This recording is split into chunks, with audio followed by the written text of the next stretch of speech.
Bismillahirrahmanirrahim. Assalamualaikum warahmatullahi wabarakatuh. Bismillahirrahmanirrahim. Alhamdulillahirabbil alamin. Wassalatu wassalamu ala nabiyyina Muhammadin wa ala alihi wa sahbihi ajma'in. Amma ba'du. Alhamdulillah, insyaallah kita akan melanjutkan pelajaran nahwu kita dari kitab Mutamimah al-Ajrumiyah karya Al-Imam Al-Hattab rahimahullahu taala.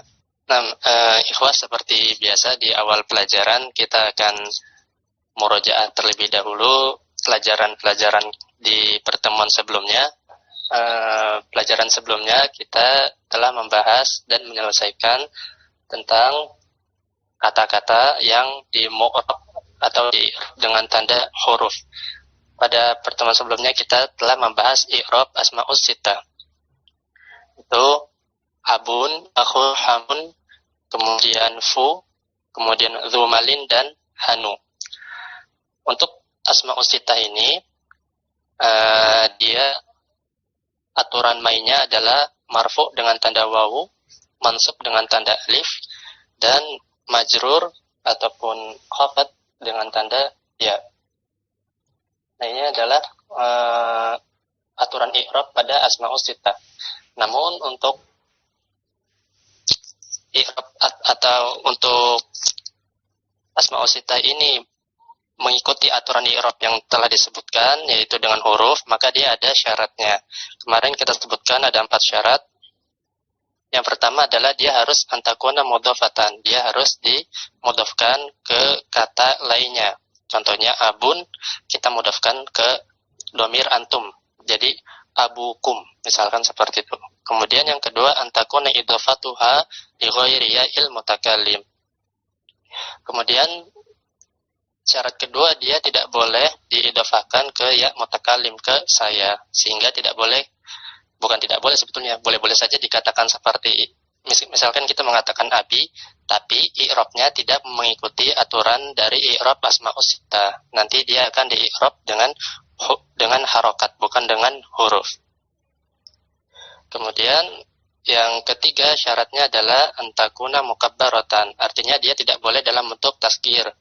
Contohnya apa kemarin? Misalkan akhun, tasghirnya adalah ukhayyu. Nah, kalau misalkan kita dalam bentuk tasghir, misalkan kita katakan saudara kecilmu, maka kita katakan ukhayyuka dengan tanda harokat, yaitu dengan tanda dhammah, bukan lagi dengan tanda berupa huruf. Itu syarat yang ketiga, dia tidak boleh dalam bentuk tasghir.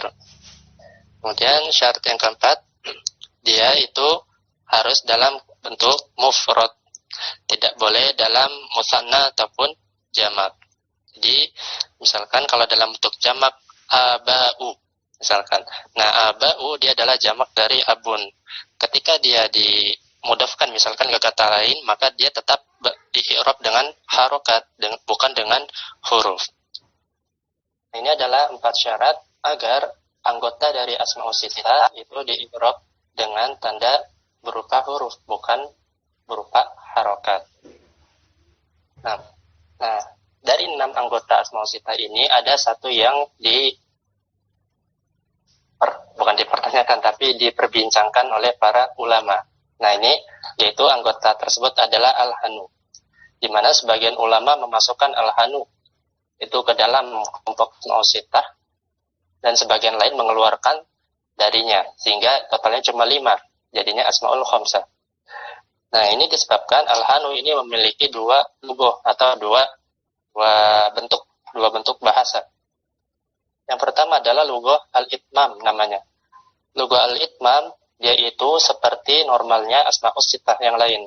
Coba kita tuliskan misalkan hadza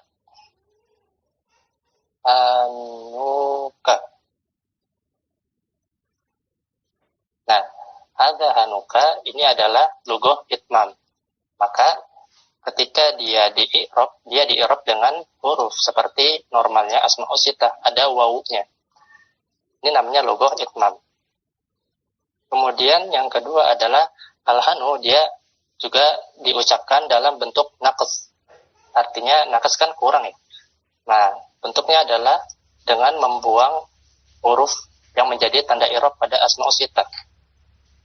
maka jadinya seperti ini. Ada anuka dengan harokat dhamma. Nah, ini namanya logoh logoh al-hanu, tapi ini namanya logoh an-naqs, yaitu dengan membuang huruf yang menjadi tanda i'rab asmaus sittah.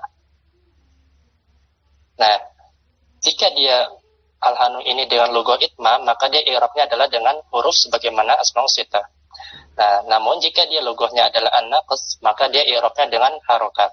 Nah, kemarin penulis mengatakan logo an-naqs ini adalah logo yang afsah, artinya yang lebih fasih dan lebih banyak digunakan oleh bangsa Arab. Oleh karena itu, penulis Ajrumiyah itu Al-Imam As-Sinhaji, beliau tidak memasukkan al-hanu ke dalam kelompok isim-isim yang marfu dengan wawu, mansub dengan fathah, dan majrur dengan ya, sehingga beliau cuma menyebut asmaul khamsah, bukan asmaul sittah. Dan juga Ibnu Malik rahimahullah mengatakan, dan fi abun akhun hamun kadaka wa hanu. Abun akhun hamun dan hanu ini i'rabnya adalah i'rab asmaus sittah. Tetapi wa naqsu fi hadzal akhiri ahsanu. Tetapi logoh naqs, yaitu dengan membuang huruf yang menjadi i'rab tanda i'rab asmaus sittah fi hadzal akhir pada isim yang terakhir yaitu al-hanu ini, yaitu ahsan, dia lebih baik dan lebih fasih. Nah, itu adalah i'rab pada asmaus sittah. Sekarang kita pindah ke yang mu'robat dengan huruf selanjutnya, yaitu hamzatul khamsah ataupun af'alul khamsah. Yaf'alani, taf'alani, yaf'aluna, taf'aluna, dan taf'alina. Nah, amthilatul khamsah ini dia marfu dengan tanda thubutun nun serta mansub dan majrur dengan tanda hadfun nun. Nunnya itu dihapus. Gampang insyaallah. Nah, kemudian yang selanjutnya kita juga kemarin telah membahas majmu' alamatul i'rab. Bahwasanya alam i'rab itu ditinjau dari statusnya itu ada dua, terbagi menjadi dua. Pertama ada alamat yang asli, alamat yang alamat yang asli, alamat pokok, alamat dasar. Nah, ini ada 4 alamat asli ya, alamat i'rab yang asli ya, dan semuanya itu berupa harokat, yaitu ada dhamma, fathah, kasrah, dan sukun. Jadi hukum asal i'rab itu dengan harokat, bukan dengan huruf. Kemudian i'rab atau tanda i'rab yang kedua adalah tanda far'iyah, tanda cabang. Nah, tanda cabang ini dia merupakan pengganti dari tanda asli. Tanda cabang ini ada 10. Pertama wawu, kedua alif, ketiga nun. Nah, wawu, alif, dan nun ini merupakan tanda pengganti dari dhamma, naibatun anid dhamma. Kemudian tanda far'i, tanda cabang berikutnya adalah alif, kasroh, ya, dan hadfun nun, di mana keempat tanda ini merupakan naibatun anil fathah, tanda pengganti untuk fathah. Kemudian tanda selanjutnya adalah al-ya dan al-fathah, di mana kedua tanda cabang ini merupakan naibatun anil kasroh, tanda pengganti untuk tanda asli kasroh. Dan yang terakhir adalah al-hadfu, di mana ini naibatun anis sukun. Dia merupakan tanda pengganti untuk sukun. Nah, jadi status i'rab, tanda i'rab ditinjau dari statusnya apakah dia asli ataupun tanda cabang, itu terbagi menjadi dua, ada yang asliyah, tanda asli, dan juga ada yang far'iyah atau tanda pengganti atau tanda cabang. Nah, tanda far'iyah ini itu bisa kita temukan pada 7 kata. Kita bisa lihat di sini, mawadi'un niyabah, yaitu tempat-tempat atau kata-kata yang memiliki tanda far'i atau tanda pengganti. Pertama, dia adalah babu malayan sorif. Bab malayan sorif, baik dia isim ataupun jama. Baik dia isim, baik dia mufrad maupun dia jama. Intinya malayan sorif dia memiliki tanda niyabah. Kemudian yang kedua adalah jamak mu'annats salim. Kemudian yang ketiga adalah fi'il mudhari' mu'talul akhir, baik dengan huruf alif ataupun wawu ataupun ya. Kemudian yang keempat adalah musanna, kelima jamak mudzakkar salim, keenam asma'ul sittah, dan yang kelima adalah amtsilatul khamsah. Ini adalah 7 kata yang memiliki tanda berupa tanda far'i atau tanda niyabah. majmu'u alamatil i'rab. Ini adalah kesimpulan dari tanda-tanda i'rab ditinjau dari statusnya. Nah, ini dulu Ana berusaha menghafalkan tanda-tanda ini secara sesuai dengan urutan di Mutamimah, tapi sayangnya cepat lupanya kalau seperti ini. Agak sulit buat Anda menghafalkan satu persatu. Lebih gampang mengikuti tekniknya kitab Al-Muyassar untuk anak pribadi. Baik. Kalau tidak ada yang ditanyakan, kita masuk ke i'rab pembahasan setelahnya, yaitu i'rab takdiri. Nah, i'rab takdiri adalah tanda i'rab yang dia berupa muqaddarah, yang disembunyikan. Nah, i'rab takdiri dia ada pada dua hal. Pertama ada fil asma, ada pada isim, dan juga pada fil af'al. Dia juga ada pada fi'il. Sekarang kita akan fokus ke i'rab takdiri pada isim terlebih dahulu. Dari i'rab takdir ini kita jumpai ada tiga kelompok isim. Pertama adalah al-mudhafu ilayya il-mutakallim. Itu isim yang dimudhafkan kepada ya mutakallim. Contohnya apa? Misalkan contohnya zauji atau waladi dan seterusnya. Nah, ini kita bisa bagi dalam dua pembahasan. Pertama dari sisi ilahnya. Kenapa alasannya? Kenapa dia ditakdiri? Kenapa dia dimuqaddarah? Untuk isim yang diidhafakan kepada ya mutakallim, maka ilahnya atau sebabnya adalah istigholul mahal biharakatil munasabah. Karena harakat akhir pada isim yang mudhaf tersebut itu dipaksa mengikuti harokat pada ya mutakallim, yaitu sukun, sehingga dia dipaksa apa? Kasroh secara lafaznya. Nah, ini namanya istigholul mahal biharakatil munasabah. Dia terpaksa mengikuti i'rab kata setelahnya. Bukan i'rab, mengikuti harokat kata setelahnya, yaitu karena dia sukun, maka isim yang mudhaf ini dia dengan kasroh. Nah, di mana tanda yang muqaddarah ini mau di tempat atau i'rab yang muqaddarah ini, yaitu pada jami'ul harokat, pada semua harokat isim yang mudhaf ke ya mutakallim. Artinya pada semua i'rab, mau dia marfu, mau dia mansub, ataupun dia majrur, semuanya itu akan muqaddarah ketika dia diidhafakan ke ya mutakallim. Ini tempat yang pertama. Kemudian tempat yang kedua adalah pada isim maksur. Pada isim maksur. Nah, kita lihat dari sisi ilahnya terlebih dahulu. Alasannya, kenapa isim maksur itu dimuqaddarahkan? Jawabannya adalah at-ta'adzur, yaitu namanya isim maksur diakhiri dengan alif lazimah. Dan alif lazimah dia tidak bisa dikasih harokat. Nah, kemudian pada i'rab apa dia dimuqaddarahkan? Jawabannya pada jami'ul harokat, pada semua i'rab, baik dia marfu maupun mansub ataupun majrur, maka semuanya muqaddarahkan, karena at-ta'adzur tidak mungkin dan tidak bisa untuk dikasih atau dimunculkan harokatnya. Kemudian yang ketiga adalah tempat atau isim yang i'rabnya muqaddarah, yaitu pada isim manqus. Nah, ini ilahnya apa? Ilahnya adalah at-thiqal, yaitu berat pengucapannya jika dia harus dimunculkan. Nah, kemudian tempatnya di mana? Tempatnya yaitu pada harokat doma dan kasroh saja. Jadi pada i'rab marfu dan i'rab majrur, maka dia dimuqaddarahkan. Wa tadhharu fil fathati, sedangkan pada harokat fathah, yaitu pada i'rab mansub, dia akan dimunculkan dhahirah di khifatiha, karena mudah dan ringan untuk diucapkan.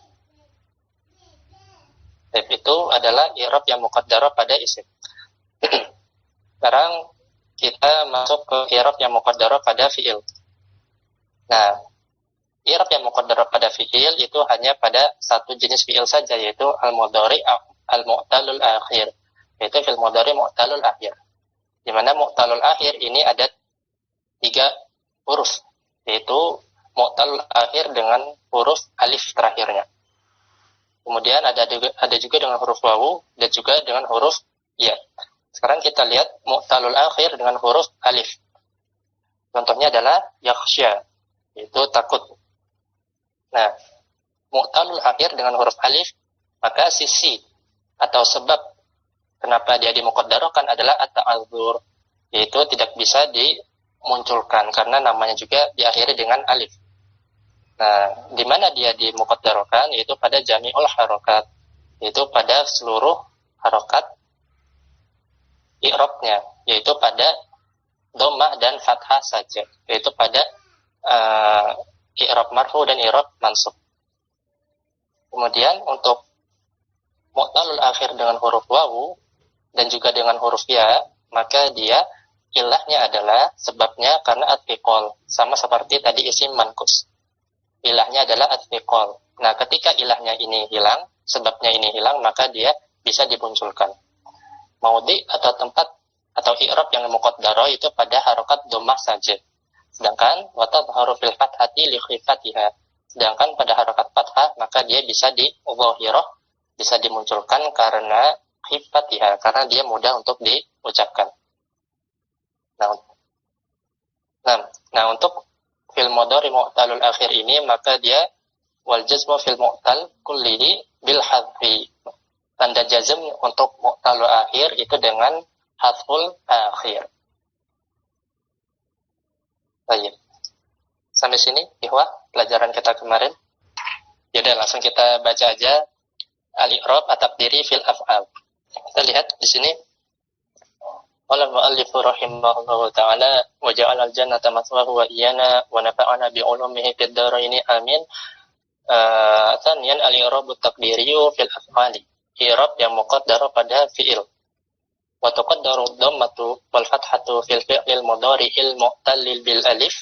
Nah, harokat fathah dan harokat dhamma itu dimuqaddarkan pada fi'il mudhari' yang mu'tal dengan huruf alif.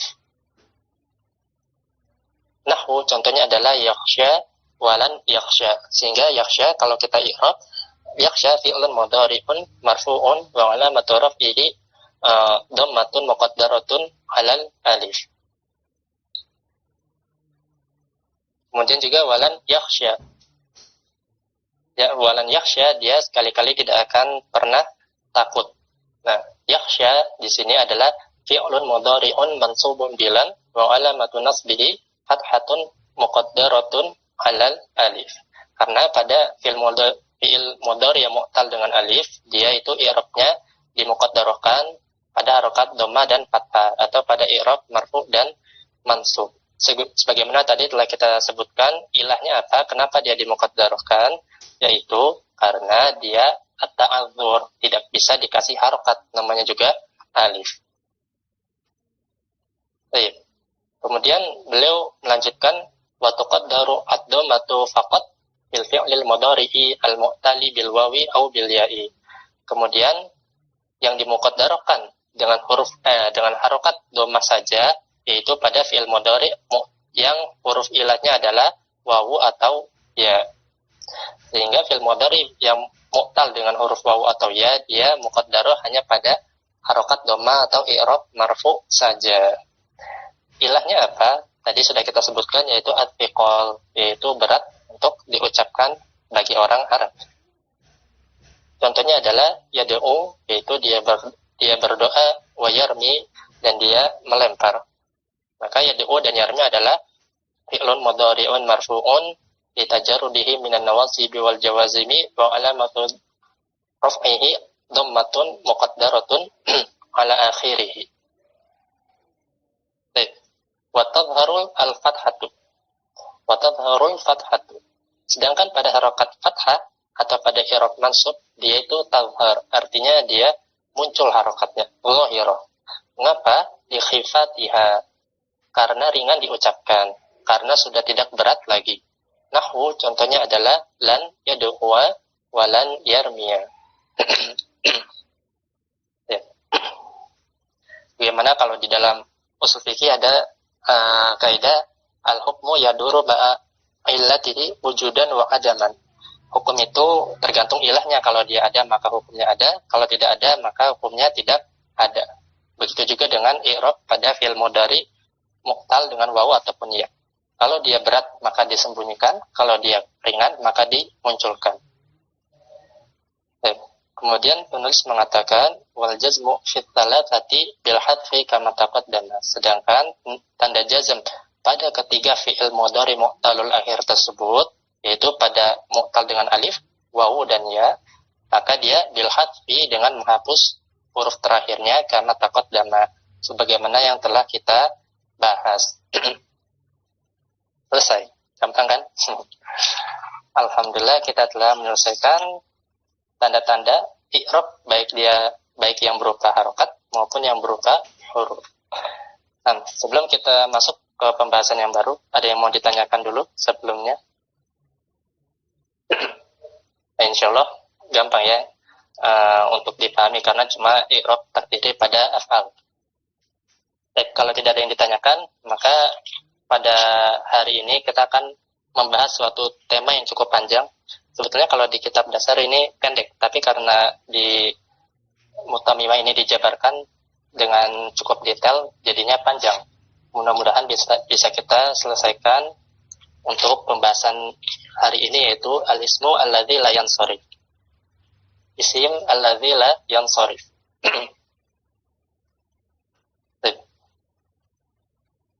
Nah, al-ismu alladzi la yansharif yaitu isim yang tidak bisa ditanwin.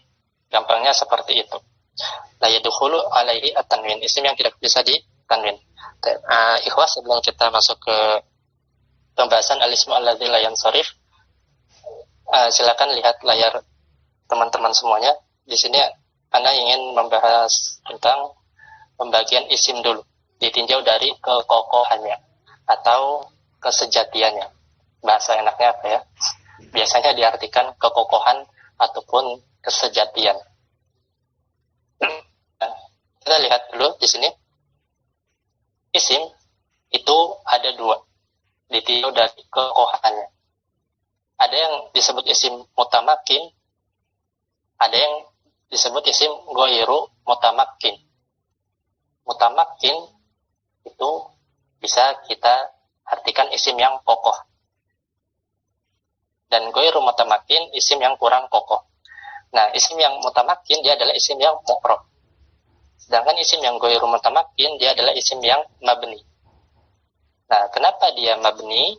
Karena limusyabahatihi ini anak salah tulis, al-harf harusnya. Al-harf. Limusyabahatihi al-harf. Karena dia meniru ada sisi kesamaan dengan huruf. Oleh karena itu, isim yang mutamakin, isim yang kokoh adalah isim yang punya pendirian. Artinya dia tidak meniru atau memiliki kesamaan dengan huruf. Makanya dia mu'rab. Nah, isim mutamakin sendiri itu ada dua, yaitu mutamakinun amkan dan mutamakinun ghairu amkan. Mutamakinun amkan, dia adalah isim yang munsharif. Isim yang munsharif artinya apa? Yaitu yang bisa ditanwin.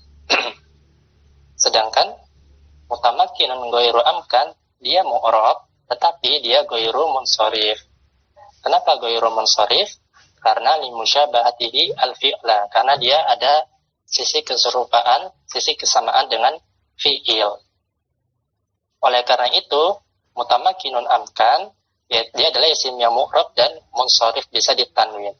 Dia adalah isim yang sejati dan paling kokoh. Karena dia tidak mirip dengan huruf, tidak pula mirip dengan fi'il. Ini adalah isim yang sejati yang mudah kita kenali. Tandanya apa? Tandanya bisa ditanwin. Kan kalau sudah ada tanwin biasanya kan jelas ya. Dia pasti isim. Nah, mutamakinun amkan, isim yang mu'rab dan munsharif ini adalah al-aslu fil ismi. Hukum asal isim. Yaitu isim pada dasarnya dia mu'rab dan munsharif. Nah, apabila ada sesuatu sebab yang menyebabkan isim mu'rab ini memiliki sisi keserupaan dengan fi'il, maka dia nanti akan isim itu mu'rab dan munsharif. Tapi jika ada salah satu sebab ataupun ada sebab-sebab tertentu yang ada pada isim tersebut, maka dia nanti akan tergolong ke isim yang ghairu munsharif. Oleh karena itu nanti akan dijabarkan sebab-sebab yang menjadikan isim itu ghairu munsharif apa saja. Namun keseluruhan sebab tersebut bermuara pada satu titik, yaitu limusyabahatihi al-fi'la, karena ada keserupaan dengan fi'il. Nah, ini pendahuluan dari sebelum kita masuk ke ismul ladzi la yansharif. Sekarang kita lihat definisi dari ismul ladzi la yansharif dulu. Faslun, qala al-muallif, faslun. Asal al-ismu alladzi la yansarifu, isim alladzi la yansarif. Ma fihi, isim alladzi la yansarif adalah ma fihi illatani, yaitu setiap isim yang memiliki dua ilah atau dua sebab. Min ilalin tis'in, dari 9 sebab. Awahidatun taqumu maqamal illatain, atau ada satu sebab yang bisa yang berkedudukan sejajar dengan dua sebab sekaligus. Jadi kita kembali ke layar tadi, ke layar teman-teman, silakan lihat. Isim itu ada yang mutamakin amkan, ada yang mutamakin goir amkan. Isim mu'rab ada yang munsharif, ada yang goiru munsharif. Nah, hukum asalnya itu isim mutamakin amkan. Hukum asalnya isim itu munsharif, artinya bisa ditanwin. Nah, apabila dalam isim munsharif ini ada dua ilah, ataupun ada satu ilah namun berkedudukan sejajar dengan dua ilah, maka dia akan berpindah dari kategori mutamakin amkan menjadi mutamakin goiru amkan, artinya menjadi isim goiru munsharif. Nah, jelas ya. Jadi yang namanya ismul ladzi la yansharif itu ada sebabnya kenapa dia menjadi goiru munsharif, kenapa dia menjadi tidak bisa ditanwin. Nah, sebelum kita lanjutkan di kitab, kita akan membahas sedikit tentang ilah atau sebab yang menjadikan isim itu goiru munsharif. Jadi kita akan membahas terlebih dahulu tentang ilah pada ismul ladzi la yansharif, sebab yang menjadikan isim itu goiru munsharif, tidak bisa ditanwin. Nah, ilah itu bisa kita bagi menjadi dua. Ada yang maknawiyah, ada yang lafziyah. Ada yang ilah secara makna dan ilah secara lafaz atau tulisan. Nah, tadi disebutkan ma fihi illatani. Ismul ladzi la yansharif adalah isim yang memiliki dua ilah, dua sebab, atau satu sebab yang berkedudukan sejajar dengan dua sebab. Nah, dua sebab pada ismul ladzi la yansharif itu pasti salah satu dari dua ini. Maksudnya adalah satunya maknawi, satunya lafzi. Ada sebab maknawi dan sebab lafzi. Sedangkan yang satu sebab itu yang berkedudukan sejajar dengan dua sebab, dia sekaligus mengandung maknawi dan lafzi. Jadi setiap ismul ladzi la yansharif pasti mengandung sebab maknawi dan sebab lafzi. Ilah maknawi adalah al-alamiyah wasifat, nama dan sifat. Oleh karena itu, ketika teman-teman yang belajar muyasar ya, karena Anda dulu pakainya muyasar, kita akan lihat sedikit dari kitab al-muyasar. Jadi lihatnya kitab muyasarnya aja, matanya saja. Nah, di sini beliau membagi menjadi 3 kategori. Pertama adalah kategori yang pertama ini ilah yang ismul ladzi la yansharif yang memiliki satu ilah namun berkedudukan sejajar dengan dua ilah. Nanti akan kita sebutkan apa saja. Kemudian yang kedua, ini berkaitan dengan al-wasfu. Al-wasfu adalah ilah yang maknawi. Selain al-wasfu, ma'a. Nah, ma'anya ini adalah ilah yang lafzi. Jadi, ismul ladzi la yansharif ada ilah maknawi dan ilah lafzi. Begitu juga dengan yang kedua, yaitu al-alam. Kelompok yang selanjutnya adalah al-alam ma'adal, al-alam apa sampai 6 kelompok. Jadi, al-alam adalah ilah yang maknawi. Setelahnya, ma'al-adal, misalkan, al-adal adalah ilah yang lafzi. Nah, kesimpulannya, seperti tadi, namanya ismul ladzi la yansharif, itu pasti mengandung dua ilah. Satunya maknawi, satunya lafzi. Maknawi adalah nama dan sifat, lafzi adalah selain dari nama dan sifat. Sekarang kita akan mulai membahas tentang ilah-ilah. Kan tadi disebutkan ada 9 ilah, 9 sebab pada ismul ladzi la yansharif. Nah, sekarang kita lihat beliau mengatakan wal ilalu tis'u. 9 sebab tersebut adalah pertama al-jam'u. Nanti akan kita sebutkan jamaknya itu apa. Yang kedua adalah waznul fi'li, wazan fi'il. Yang ketiga adalah al-adlu, adl. Yang keempat adalah at-ta'nits. Yang kelima adalah at-ta'rifu, ta'rif. At-ta'rif di sini maksudnya adalah al-alamiyah, nama. At-ta'rif maksudnya adalah al-alamiyah, yaitu nama. Kemudian yang selanjutnya adalah keberapa tadi? 1, 2, 3, 4, 5. Yang keenam, at-tarkibu. Tarkib, yaitu maksudnya adalah tarkib masji. Tarkib masji. Kemudian yang ketujuh, al-alifu wa nunu az-zaidatani. Alif nun tambahan. Kemudian yang kedelapan adalah al-ujmah, yaitu al-ajam, yaitu selain Arab, di luar Arab. Kemudian yang kesembilan adalah wasifatu, dan sifat. Nah, kesembilan ini dikumpulkan oleh bait syair, yaitu syairnya Imam Ibnu Nahas. Beliau mengatakan, idma wazin adilan anif bima'rifatin rokib wazid ujmatan falwasu qad kamula. Ijma yaitu jamak, zin yaitu wazan fi'il, adilan yaitu adal, anith yaitu muannats atau ta'nits, ma'rifah yaitu alam, alamiah, nama. Kemudian rokib yaitu tarkib masji, zid yaitu alif nun zaidatani, ujmah yaitu ajam, al-wasfu ya wal-wasfu yaitu sifat. Nah ini untuk menghafal 9 itu, hafalkan saja bait dari Imam Ibnu An-Nahas rahimahullah. Karena juga dulu menghafalnya seperti ijma' wazin adilan anith bi ma'rifatin raqib wazin ujmatan fal wasfu qad kamul. Dihafalkan saja bait dari Imam Ibnu Nahas. Baik. Nah, ini masih global, perincian dari penjelasan dari 9 sebab yang menjadikan ismul ladzi la yansarif. Sekarang kita akan mulai bahas satu persatu dari sebab-sebab yang telah disebutkan tersebut. Totalnya ada 9. Nah, sekarang kita akan mulai membahas ilah yang pertama, yaitu adalah al-jam'u.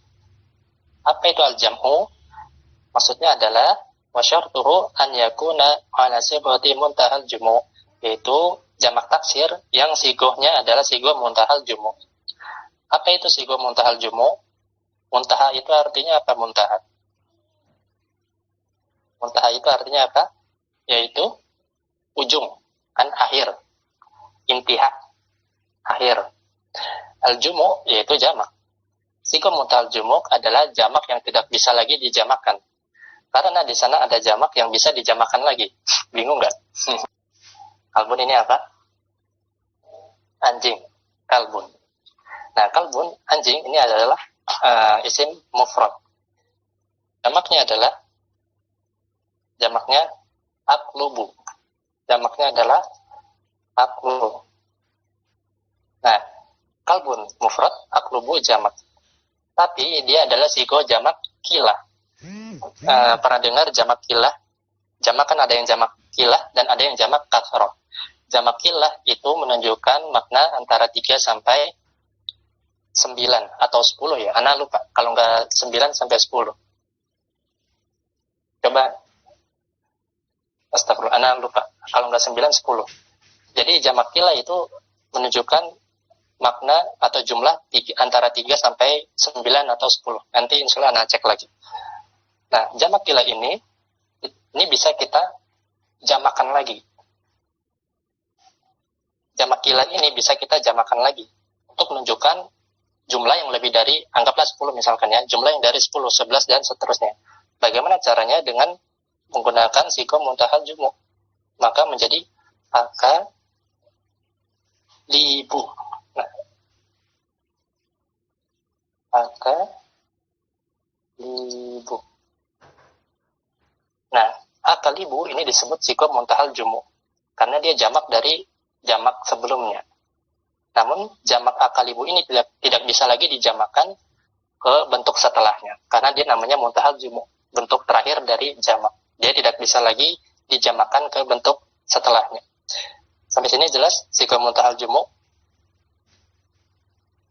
Nah, sigoh muntahal jumu' ini ada beberapa wazan sebetulnya. Namun yang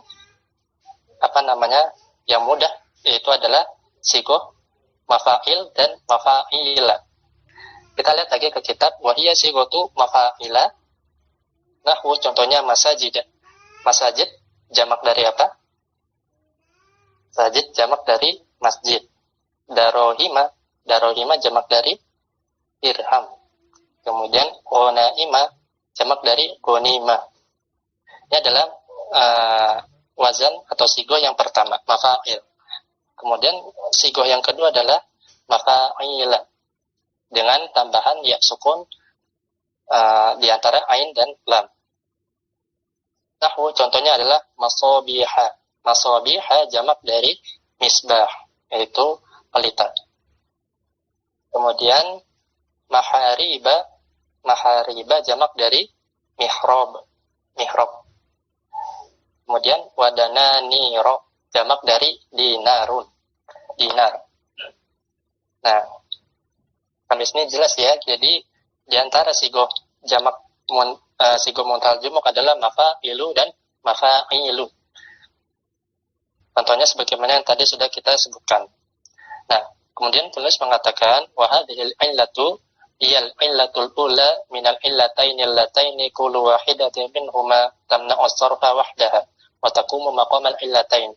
Sigoh muntal jumuk atau jamak dia adalah salah satu dari dua ilah yang dia itu bisa membuat isim menjadi mamnu' minas shorof karena dia sejajar dengan dua sebab sekaligus. Jadi kan tadi sudah kita sebutkan di mana ada satu ilah, di mana ada ilah yang kedudukannya sejajar dengan dua ilah sekaligus.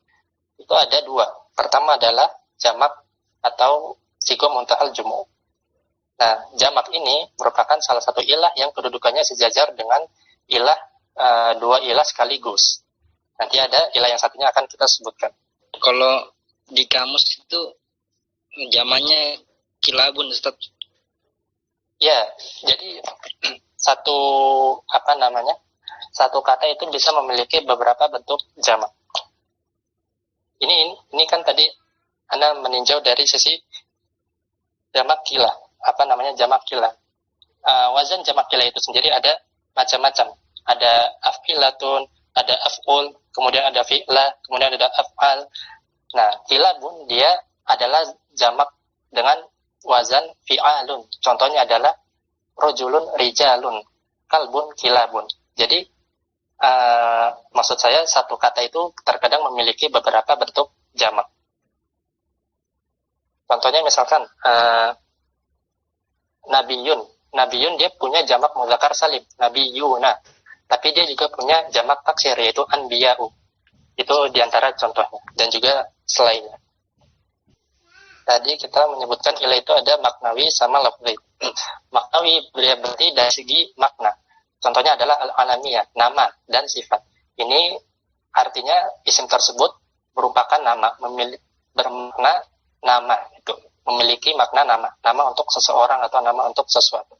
Sedangkan sifat, maka kita tinjau dari maknanya, yaitu maknanya adalah sifat tanpa meninjau wazan atau bentuk dari kata tersebut. Nah, nama ini kan macam-macam nih. Tanpa membentuk tanpa melihat kepada bentuknya. Ada Muhammadun misalkan, ada Umaru. Nah, di sini Muhammadun munsharif, kemudian Umar itu ghairu munsharif. Kenapa bisa begini? Kenapa bisa demikian? Nah, karena Umar ini memiliki ilah maknawi, yaitu dia adalah nama. Sedangkan dia selain ilah maknawi, dia juga memiliki ilah secara lafzi.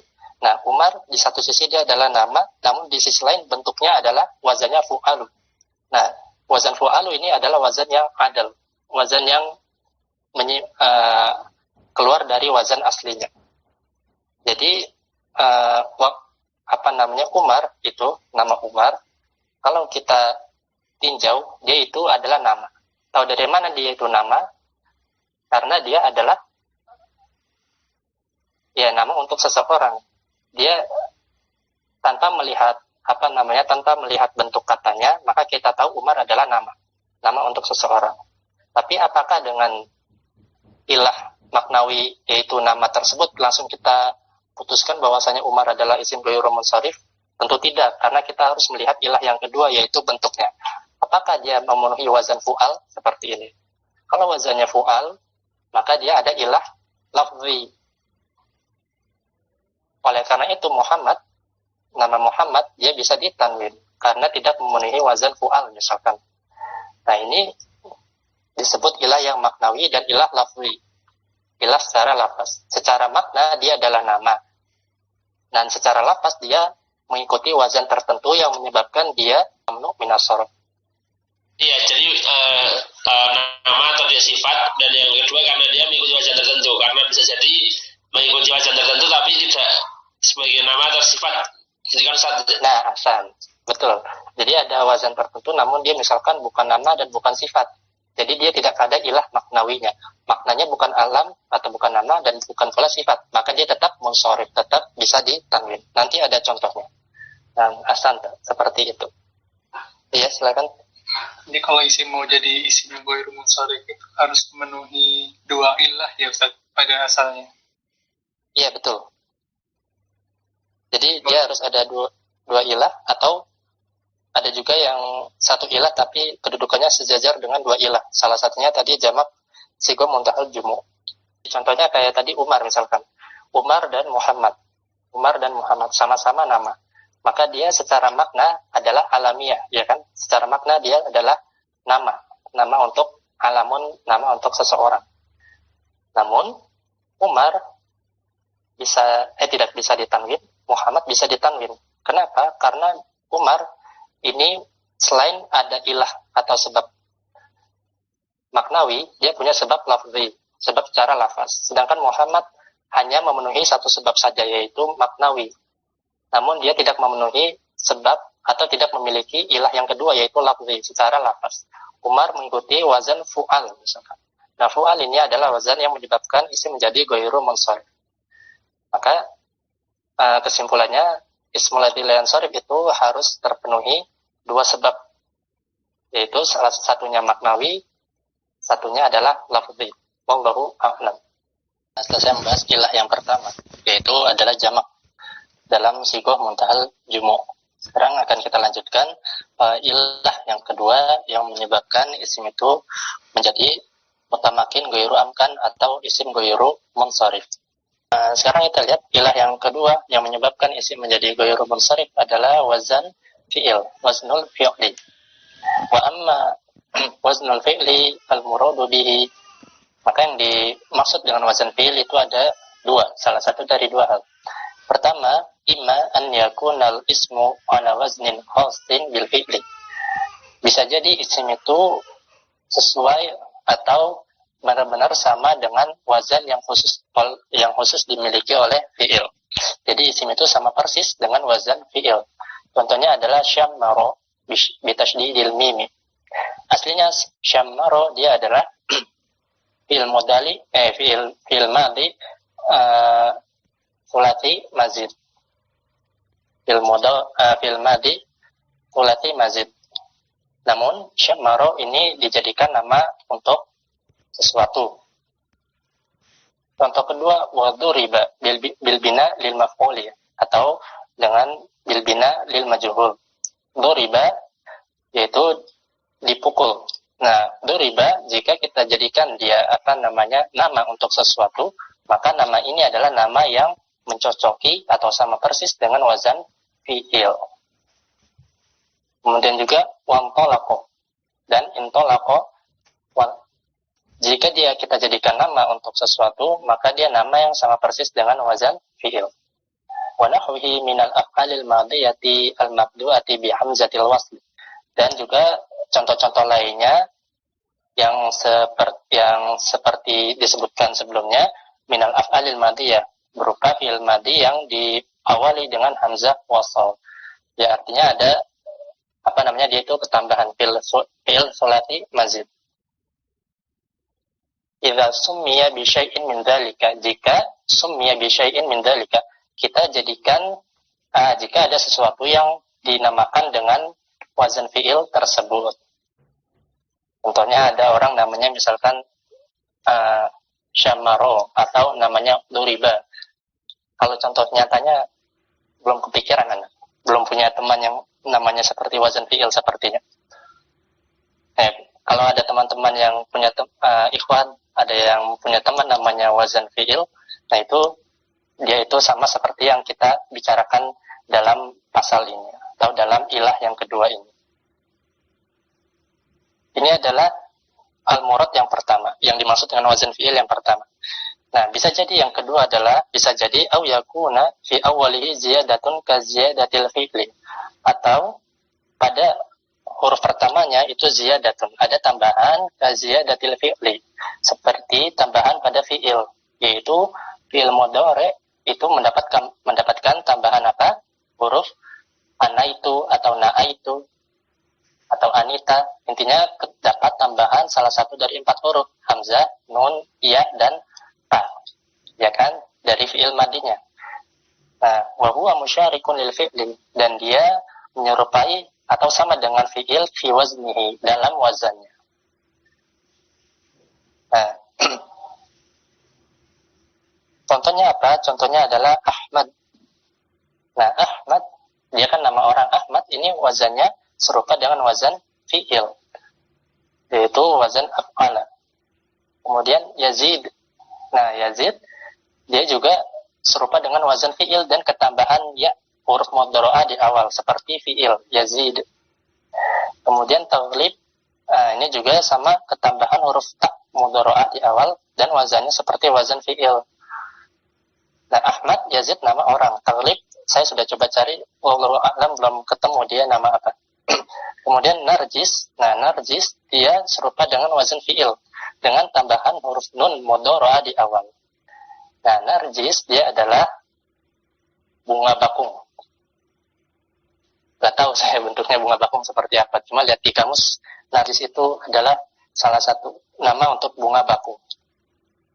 Nah, intinya adalah waznul fi'li, yaitu nama atau isim tersebut serupa dengan wazan fi'il, ataupun dia mendapatkan tambahan sebagaimana tambahan pada fi'il mudhari dengan ketambahan huruf hamzah, nun, ya, dan ta di depannya.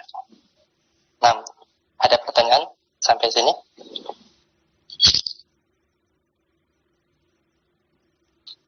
Baik, ini adalah ilah at-tsaniyah, ilah yang kedua, yaitu wazan isim itu menyerupai wazan fi'il. Kemudian sekarang masuk ke al-illatu ats-tsalitsah, ilah yang ketiga. Nah, sekarang kita masuk ke ilah yang kedua, yaitu ilah yang ketiga, yaitu al-adl. Al-adl biasanya kita sebut dia menyimpang. Kita lihat takrif atau definisi dari al-adl terlebih dahulu. Wa amal adlu, adapun al-adl maksudnya adalah khurujul ismi an sighatihi al-asliyati, keluarnya isim dari sigoh atau bentuk aslinya. Keluarnya isim dari bentuk aslinya. Nah, adl ini dia terbagi menjadi 2. Yang pertama adalah tahqiqon. Tahqiqon maksudnya adalah dia itu memang ada atau sesuai dengan wazan-wazan tertentu. Yaitu sesuai dengan wazan-wazan tertentu. Ada dalil yang menunjukkan bahwasannya isim tersebut itu merupakan adl, bentuk yang keluar dari sigoh asalnya. Contohnya adalah uhada wa mauhada, wa thuna'a wa matna, wa thulatha wa matlat, wa ruba'a wa marba.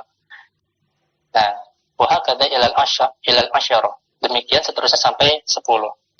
Nah, sisi tahqiqnya di mana? Sisi yang menunjukkan bahwasanya dia itu adl, yaitu keluar dari sigo atau bentuk asalnya di mana? Fa innaha ma'dulatun an al-fadhil adadi al-usuli mukarraratan. Karena mereka itu, yaitu tadi isim-isimnya sudah kita sebutkan, uhada, mauhada, thuna, amatna, dan seterusnya sampai 10. Fa innaha ma'dulatun. Maka dia itu makdulah, itu berubah atau keluar dari al-fadhil adadi al-usuli, dari bentuk lafaz adat yang utama, mukarraratan, dan dia itu yang diulang. Sampai sini paham atau bingung? Jadi tahqiqan dia itu adl yang memiliki bentuk adl yang memiliki dalil yang menunjukkan dia itu berubah dari bentuk sebelumnya, berubah dari bentuk asalnya. Contohnya adalah uhada, maka dia makdulatun, dia itu berubah dari bentuk lafaz adat. Kalau adat kan gimana? Wahidun misalkan, ya kan? Wahidun. Tapi dia mukarraratan. Wahidun, maka dia menjadi uhada atau mauhada. Suna'a dan matna, maka dia asalnya adalah itnani, maka menjadi suna'a atau matna. Begitu juga dengan sulata dan matla. Tiga, maka dia asalnya adalah salatun fa'un. Nah, sekarang kita lihat lagi di kitab Fa'aslu ja'al qawmu uhada ja'u wahidan. Maka asal dari ja'al qawmu uhada, perhatikan kata uhadanya, ja'al qawmu uhada, telah datang kaum tersebut uhada. Nah, asalnya adalah ja'u wahidan. Maka wahidan atau uhada dia adalah makdulatun. Dia bentuk yang berubah dari wahidan. Wahidan kemudian diringkas atau berubah bentuk menjadi uhada. Wa kadza aslu mauhada. Demikian juga dengan mauhada. Mauhada sama uhada itu sama. Hanya beda sigohnya saja, bentuknya saja.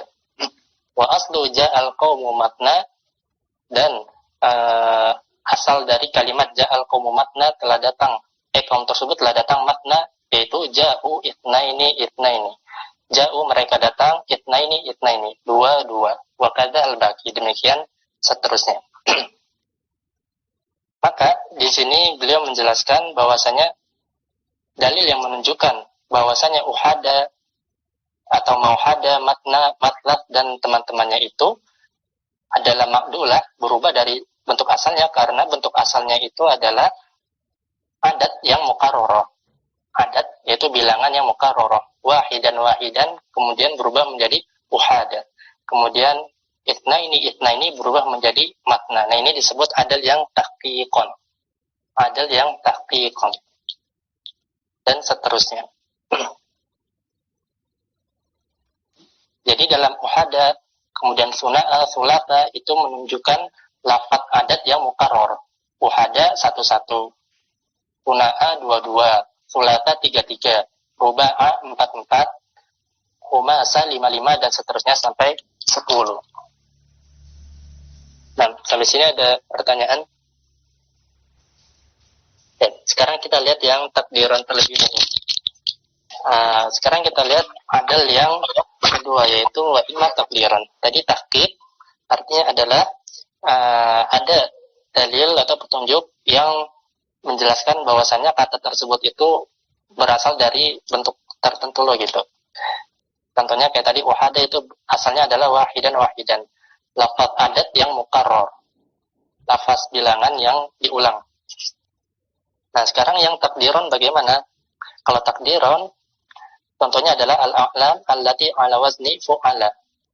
Contohnya nama-nama alam-alam yang mencocoki wazan fu'ala. Fu'al, contohnya umara, wazufara, wazuhala. Nah, fa'innaha lamma sumi'at mamnu'atan minas sarfi, maka nama-nama tersebut ketika didengar oleh para ulama yang meneliti tentang bahasa Arab, ulama lughah, mamnu'atan minas sarfi, yaitu dia mamnu' minas sarf, tidak ditanwin, walaysa fiha illatun zahiratun ghairul alamiyah, dan tidak ada pada nama-nama tersebut itu ilah yang zahirah, ilah yang jelas selain alamiah, selain statusnya itu adalah nama. Kalau nama kan kita sudah sama-sama tahu bahwasanya nama adalah salah satu ilah yang menyebabkan isim itu menjadi ghairu munsharif, menjadi tidak bisa ditanwin. Nah, padahal ismul ladzi la yansharif itu harus memenuhi dua ilah, harus memiliki dua ilah. Satunya sudah terpenuhi, yaitu alamiah. Nah, satunya lagi ini apa nih? Umar, Zufar, sama Zuhal, atau nama yang wazannya fu'al, itu satu lagi selain alamiah, ilahnya apa? Nah, para ulama itu qaddaru fiha al-adla, maka mereka mentakdirkan atau menganggap bahwasanya ilah yang kedua adalah al-adl. Nah, ini disebut adal yang takdiron karena tidak ada dalil atau petunjuk bahwasanya nama ini merupakan atau isim ini merupakan bentuk pindahan, bentuk perubahan dari bentuk aslinya, dari wazan aslinya atau sigoh aslinya. Itu disebut adal yang takdiron, adal yang tidak ada tunjuknya bahwasanya dia berasal dari bentuk-bentuk tertentu atau sigoh-sigoh tertentu. Qaddaru fiha al-adl, maka mereka menganggap bahwasanya ilah yang kedua adalah al-adl. Jadi al-alam ma'al adl wa annaha ma'dulatun, dan mereka menganggap bahwasanya nama-nama tersebut Umar, Zufar, Zuhal itu ma'dulatun adalah bentuk perubahan dari Amir wa an Zafir wa an Zahil. Dari Amir, Zafir dan Zahil ini merupakan takdiran atau dianggap demikian oleh para ulama. Nah, itu adalah ilah yang ketiga, yaitu al-adl. Iya, silakan. Berarti kalau misalkan Umar itu kalau kita sebut ilahnya itu dari apa? Dari apa? Yang dari apa? Dari al-adl, bisa gak Ustaz? Bukan dari wazan, atau kita sebut dari wazan dan dari al-adl, apa bisa keduanya gitu Ustaz? Enggak, dia hanya hanya dari al-adl saja, Bukan dari wazan. Al-adl. Iya, bukan, karena dia tidak sesuai dengan yang dimaksud dengan wazan adalah wazan fi'il, bukan wazan asal wazan tertentu, tapi dia bukan wazan fi'il. Jadi tadi kita sudah membahas di ilah yang keberapa ya? Oh ya, ilah yang kedua, al-ilah at-tsaniyah, yaitu waznul fi'li. Maka ilahnya adalah ada sisi keserupaan dengan wazan fi'il. Nah, sekarang Umar, kemudian Zufar dan Zuhal, dia memiliki wazan yaitu fu'al, ya kan? Hanya saja fu'al ini bukan merupakan wazan fi'il. Jadi tidak bisa kita katakan dia adalah ilah yang kedua. Tapi bisa. Oh ya. Tapi bisa kalau Ustaz, kalau satu kata itu bisa memiliki lebih dari dua ilah. Diborong semua. Wallahu a'lam, belum pernah dengar. Akhirnya sih tidak bisa. Jadi berarti pasti dua ya Ustaz ya ilahnya, kalau ghairu munsharif. Iya, betul, pasti dua. Nah, contohnya yang takdiron ini, adil yang takdiron. Para ulama lughah itu meneliti Umar, Zufar, Zuhal itu dia nama tapi kok mamnu min as-sarf. Terus kemudian mereka meneliti ilah satu lagi ini apa gitu. Nah, supaya memenuhi syarat dari mamnu min as-sarf, yaitu ada dua ilah. Karena nggak ketemu ini ilahnya apa, maka mereka takdirkan saja dengan ilahnya adil, yaitu bentuk perubahan dari Amir, Zafir dan Zahil. Berarti ilahnya Umar tadi dua, ya dia yang alam, dan yang kedua adalah adil takdiran, gitu Ustaz. Iya, Hasan, betul. Iya, seperti itu. Kalau takdiron, karena tidak mereka para ulama lughah tidak menemukan ilah yang kedua, ya udah ditakdirkan saja dia adil, bentuk rubah. Beda sama tahqiqon seperti uhada atau mauhada, funa'a atau makna atau matlaq, maka dia punya bentuk asalnya, punya dalil bahwasanya dia itu asalnya adalah wahidan, bentuk perubahan dari lafaz adat yang mukarrar, yang diulang. Itu namanya tahqiq, memang benar-benar ada. Tapi kalau takdir itu tidak ketemu ilah yang keduanya, tapi ditakdirkan atau dianggap dia memiliki ilah adil. Wallahu a'lam. Ya, sekarang kita masuk ke al-illatu rabi'atu, ilah yang keempat. Kemudian ilah ar-rabi'ah, ilah yang keempat adalah at-ta'nits. Maksudnya adalah perempuan, at-ta'nits, mu'annas. Nah, ta'nits itu ada tiga, fahuwa ala thalathati aqsamin. Ada tiga kelompok. Pertama, ta'nitsun bil alif, dia mu'annas karena diakhiri oleh alif. Kemudian yang kedua, ta'nitsun bit ta, karena mu'annas karena diakhiri ta marbutoh. Wa ta'nitsun bil makna, Kemudian dia mu'annats karena maknanya menunjukkan dia itu adalah mu'annats atau perempuan. Kita lihat ta'nits bil alif dulu. Ta'nits bil alif, ta'nits dengan alif itu yamna'u sarfa mutlaqan. Dia membuat isim itu ghairu munsharif mutlaqan secara mutlak tanpa ada syarat apapun. Jadi begitu ada ta'nis, begitu ada alif ini, maka dia pasti jadi mamnu minas sarf. Gampangnya gitu. Nah, ta'nis bil alif itu ada dua. Alifnya itu ada dua. Sawa'un kanatil alifu maksuratan, sama saja apakah alifnya itu maksurah, yaitu hubla hamil, perempuan hamil, marudha, yaitu sakit. Kemudian dzikra, peringatan. Nah, ini adalah alif yang pertama, alif ta'nits maksurah. Disebut juga alif ta'nits maksurah, hubla, marudha, dzikra. Nah, alif yang terakhir itu disebut alif ta'nits maksurah.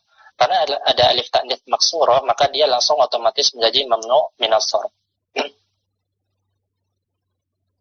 Au kanat mamdudatan kasahra'a wa hamra'a wa zakariya wa asya'. Atau bisa jadi dia mamdudah, alifnya adalah alif mamdudah. Contohnya adalah sahra'a. Sahra yaitu padang gurun pasir, padang pasir. Kemudian hamra'a wa zakariya, hamra merah, zakaria nama orang, wa asya'a. Asya' jamak dari syai'un. Asya'a dia adalah syai'un sesuatu. Maka alif ta'nits itu ada dua, alif ta'nits maksurah dan alif ta'nits mamdudah. Alif ta'nits maksurah ya seperti tadi, hubla misalkan diakhiri alif maksurah, alif lazimah. Kemudian alif ta'nits mamdudah yaitu alif setelahnya hamzah. Contohnya sahra'a, hamra'a dan seterusnya. Alif setelahnya hamzah. Itu disebut alif ta'nits mamdudah. Wa hadhil illatu, maka kemudian ilah yang ini ta'nits bil alif, baik dia itu maksurah ataupun mamdudah, ia al-illatu tsaniyatu min al-illataini allataini kullu wahidatin minhuma tamna'u sarfa wahdaha wa taqumu maqamal illataini.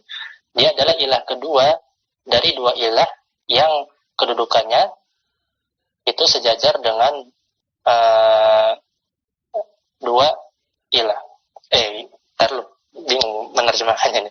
Wahadil ilah, dan ilah ini yaitu ta'nis dengan alif, baik dia maksurah ataupun mamdudah, dia adalah ilah yang kedua di antara dua ilah. Allataini kullu wahidatin minhuma, di mana setiap dari dua ilah ini tamna'u sarfa wahdaha. Dia itu bisa membuat isim menjadi ghairu munsharif wahdaha, dengan sendirinya. Wa taqumu maqamal illataini, dan dia sejajar dengan dua ilah, yaitu maknawi dan lafzi. Jadi sebelumnya ketika kita membahas ilah yang pertama yaitu jamak, dia adalah ilah yang pertama yang kedudukannya sejajar dengan dua ilah sekaligus. Kemudian ilah yang kedua yang kedudukannya sejajar dengan dua ilah sekaligus adalah alif ta'nits maksurah dan alif ta'nits mamdudah. Intinya adalah ta'nits bil alif. Maka ini adalah dua ilah yaitu jamak dan alif ta'nits yang kedudukannya sejajar dengan dua ilah sekaligus. Nah, sampai sini ada pertanyaan? Tanya Ustaz. Ya, ada. Al-Fatah itu kan alif lazimah terakhirnya, tapi kok dia tanwin ya? Gimana al-fat? Yang mana? Fatan Ustaz. Al-Fatah. Al-Fathah. Pemuda Ustaz, pemuda. Oh, al-Fathah maksudnya. Oh iya, apa nggak kedengeran. Ya, al-Fatah pemuda. Kenapa dia nggak namanya nggak bukan ghairu munsharif gitu ya? Iya Ustaz gitu. Nah, ini juga ada akhwat yang bertanya, kata mustashfa, ia juga termasuk isim yang diakhiri alif ta'nits maksurah atau bukan? Nah, ini jawabannya sama, baik fata atau mustashfa atau huda misalkan. Ada lagi kan huda. Ini alif ta'nits diakhiri alif maksurah semua. Nah, mereka bukanlah tergolong dari alif ta'nits maksurah. Karena ada satu qaid, satu syarat yang terluput dari al-fatah ataupun mustashfa, yaitu apa? At-ta'nits. Mereka sama-sama maksur, tapi bukan ta'nits, bukan mu'annats. Karena fata dia isim jamid, sedangkan mustashfa dan laki-laki mustashfa dia merupakan isim isim makan, dan tidak ada makna taknis di dalamnya, tidak ada taknisnya. Karena syarat dari ilah dari ismul ladzi la yansharif adalah at-taknis, yaitu menunjukkan makna perempuan. Sehingga fata dan mustashfa ataupun satu lagi misalkan huda itu bukan alif taknis maksurah dan bukan ismul ladzi la yansharif karena mereka bukan muannats. Demikian wallahu a'lam. Alhamdulillah, jelas sudah Ustaz. Alhamdulillah. Ada lagi? Kalau nggak ada, mau dilanjut apa udahan? Lanjut ya, sedikit lagi. Ini gampang kok. Jadi yang intinya yang pertama at-ta'nits bil alif itu ada dua, ada alif ta'nits maksurah dan alif ta'nits mamdudah. Nah, alif ta'nits dengan alif ini itu dia membuat isim menjadi ghairu munsharif secara mutlak. Dan sekarang kita lihat ta'nits yang kedua. Wa amat ta'nits bita ayamna wasafa ma'al alamiyah. Adapun ta'nis dengan ta maksudnya adalah ta marbutoh. Maka dia membuat isim itu menjadi ghairu munsharif jika ta marbutohnya adalah jika isim tersebut adalah al-alam, tergolong dari nama. Sawa'un kana alaman, sama saja apakah dia nama untuk laki-laki, contohnya adalah Tolha, ataupun limu'annatin, contohnya adalah Fatimah. Contohnya Fatimah. Nah, intinya kalau dia ada tak marbutoh dan dia adalah statusnya nama, maka dia mamnu minas shorof. Mau dia nama laki-laki ataupun nama perempuan. Ada pertanyaan untuk ta'nis yang bita ini? Sekali lagi, anak ulang. Kalau dia ada tak marbutoh dan dia statusnya adalah nama, maka dia adalah ismul ladzi la yansharif. Sehingga jika ada kata yang tak marbutoh, contohnya muslimatun. Kenapa muslimatun dia munsharif alias bisa ditanwin? Karena dia bukanlah nama. Dia hanya memenuhi satu syarat. Ada tak marbutoh, tapi dia bukan nama, maka dia bisa ditanwin. Sedangkan Fatimah ataupun Tolhah, dia ada tak marbutoh dan dia adalah nama. Nah, jelas sampai sini? Ada yang bertanya, Ana pernah dengar kalau nama Huda itu nama perempuan. Oh, alam, Ana gak ingat, lupa. Ya memang ada beberapa nama yang salah kaprah. Contohnya nama saya sendiri Iman itu kalau dalam orang Arab katanya dia adalah nama perempuan. Padahal di sini nama laki-laki. Kemudian Ilham juga dia nama perempuan. Kalau di sini Ilham nama laki-laki. Tapi kalau untuk Huda, wallahu a'lam belum pernah dengar. Itu adalah ta'nits bita, ada tak marbutoh dan dia adalah nama. Kemudian yang ketiga adalah amat ta'nits al-maknawi. Nah, ta'nits maknawi. Artinya apa kalau maknawi? Maka dia secara makna menunjukkan perempuan, tapi nggak ada tanda dia itu mu'annas secara lafalnya. Atau gampangnya tidak ada tak marbutohnya gitu. Ataupun wazan yang menunjukkan dia mu'annas. Maka ini disebut ta'nits al-maknawi. Maka bahwa kata niti bita, maka dia seperti mu'annas dengan tak marbutoh, seperti yang disebutkan sebelumnya. Fayamna'u ma'al alamiyah, dia membuat isim menjadi ghairu munsharif jika status isim tersebut adalah nama.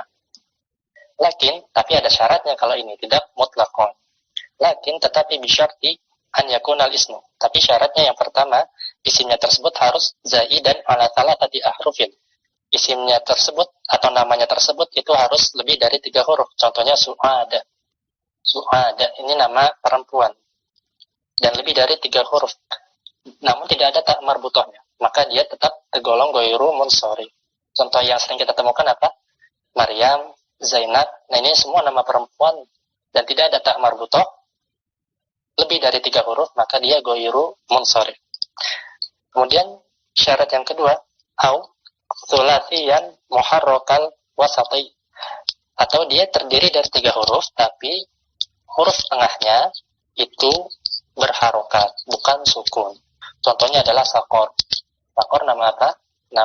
salah satu nama neraka. Ma salakakum fi saqor. Misalkan firman Allah Subhanahu wa taala, ma salakakum fi saqor. Di situ sakornya dibacanya sakurun, sakorin atau sakoro. Bacanya adalah sakoro. Silakan nanti bisa dilihat mungkin di Murajaah Mushaf. Ma salakakum fi sakoro. Kenapa sakoro? Karena dia nama, yaitu nama untuk neraka, terdiri dari tiga huruf, namun tengahnya itu bukan tanwin, tapi berharokat. Maka dia juga goyuru munsharif. Kemudian atau sakinal wasati jamian. Atau kalau dia tiga huruf, tapi tengahnya itu kalau dia tiga huruf dan tengahnya sukun, namun dia nama ajam, nama non Arab. Contohnya adalah jur. Jur adalah nama kota yang terletak di Iran. Jur, nama kota yang terletak di Persia dan sekarang yaitu Iran. Nah, maka dia nama tiga huruf, tengahnya sukun. Tapi dia bukan bahasa Arab, tapi dia ajam. Atau mankulan minal mudzakkari ilal muannats. Atau dia nama yang mankul dari mudzakkar ke muannats. Nama laki-laki tapi digunakan untuk perempuan. Contohnya kama idza summiyat imra atau kama idza sammaita imra'atan bi Zaid. Jika kamu itu memberikan nama seorang perempuan dengan Zaid. Nah, jadi nama perempuan tapi namanya Zaid. Kayak dulu waktu SMP saya punya teman namanya Puspa sama Wahyu. Saya ingat. Tapi Puspa itu kumisan sedangkan Wahyu pakai rok. Karena Puspa itu nama teman saya yang laki-laki, Wahyu itu nama teman saya yang perempuan, terbalik-balik. Kira-kira seperti itu. Zaid, nama untuk perempuan, maka dia goyuru munsharif. Tapi kalau Zaid dijadikan nama laki-laki, maka dia tetap munsharif, tetap bisa ditanwin. Kemudian penulis menutup ilah yang keempat ini, fa in lam yakun syai'un min dzalika, kalau tidak ada tidak terpenuhi satupun dari empat syarat tersebut.